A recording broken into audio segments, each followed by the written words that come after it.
tuk-tuks are the unofficial symbol of Thailand, but as exotic as they are, they're also a classic contributor to the loads of pollution. The solution? An electric tuk-tuk. I'm here at the Tuk Tuk Factory in Samut Prakan to talk to Dennis Harte and see what the future of tuk-tuks looks like.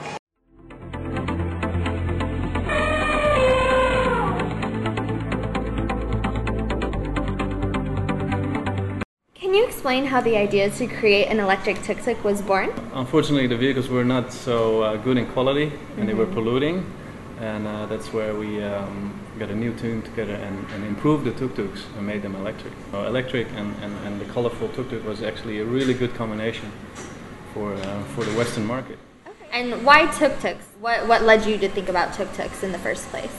Well, for me, actually, I did an internship at a toy factory in Sri Lanka and stayed with a guest family. Okay. And then kind of like in bravura or maybe a little bit bragging, I told my family when I left, I said, oh, thank you so much. And I say, I'm going to design, one day, I will design a new tuk-tuk. And actually, I had a graduation project on the way already. And then I wasn't so happy about that. And then I saw another assignment. Design the tuk-tuk of the future by the company who imported those original tuk-tuks. I love the three-wheel vehicles driving around in Asia, and I always imagined, and I think many visitors to Asia imagine or think about the same thing, why these vehicles are not available in Western countries. Yeah. And there are certain reasons for that, but we try to take them away, all of them, and we show that it's actually very much possible to enjoy, very exotic, fun vehicles in Europe or in anywhere.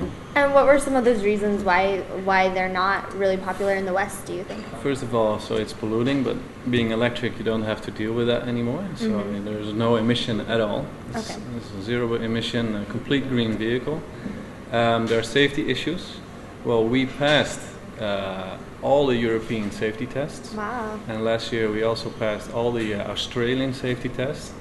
And we are very confident we will do the same with our partner in the US.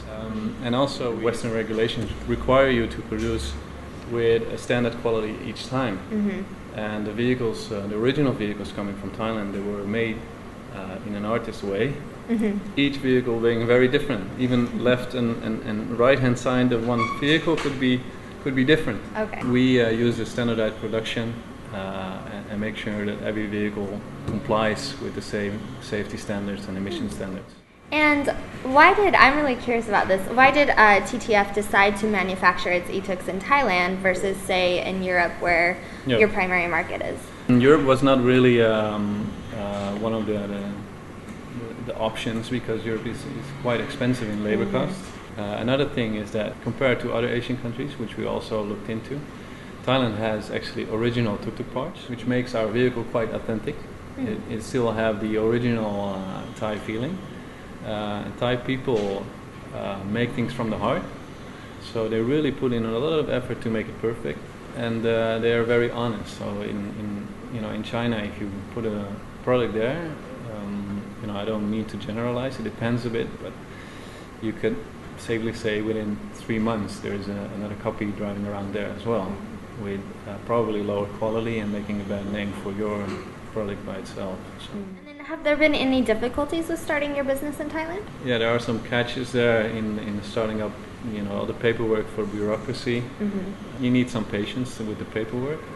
Yeah, and then other than that, we were lucky to find a lot of good staff and good workers and good team members here, and that really helped us kickstart up. Was opening a business in Thailand different than you thought it would be? But I think actually opening a business in Thailand is quite easy. Being that many Thai people are very entrepreneurial by themselves, and I know that the Thai government tries to facilitate it. As a foreigner, it is a bit more difficult because you have to work through documents that are not written in English. So you will always need really good help to get started, but I think the setup is quite good facilitated by the Thai government. Very easy to start a company. What would be your warning or advice to entrepreneurs looking to set up shop in Thailand?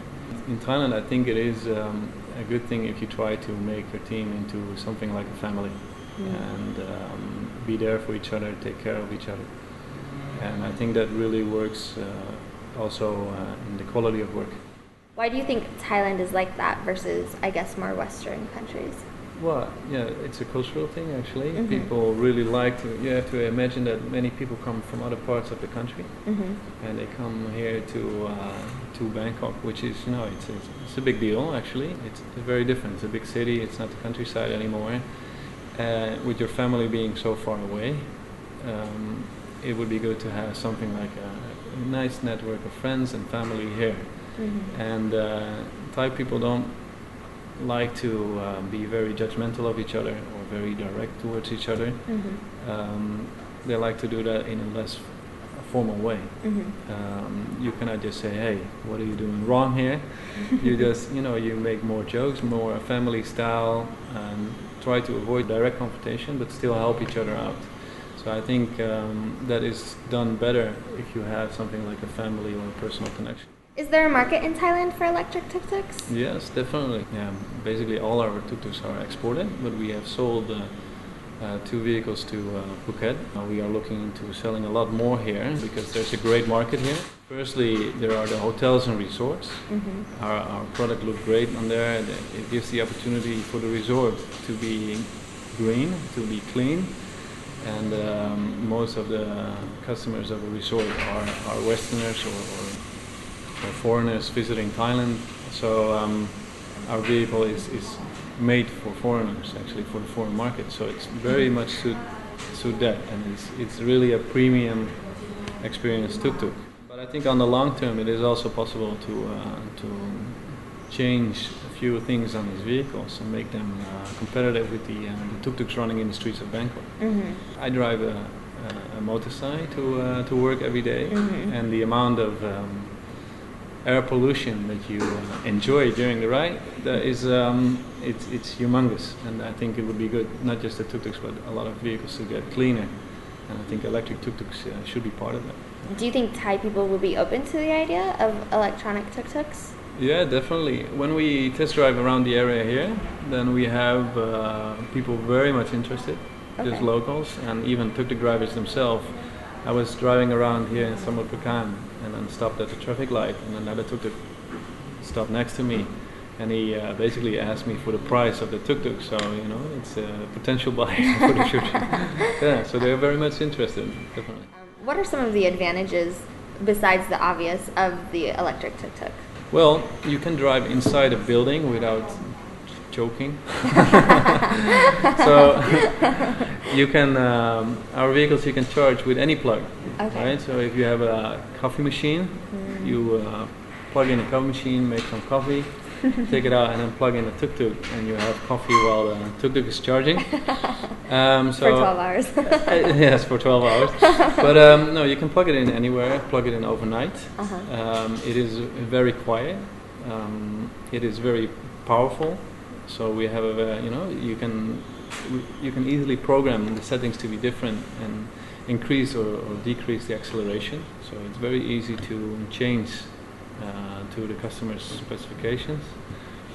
And it's actually a lot of fun to drive. It's very easy to sit down and just try for your first drive, and you'll immediately get the catch of it. Okay, well, great. Thank you so much for talking with us today. Welcome. This is Jess with ThaiLawForum.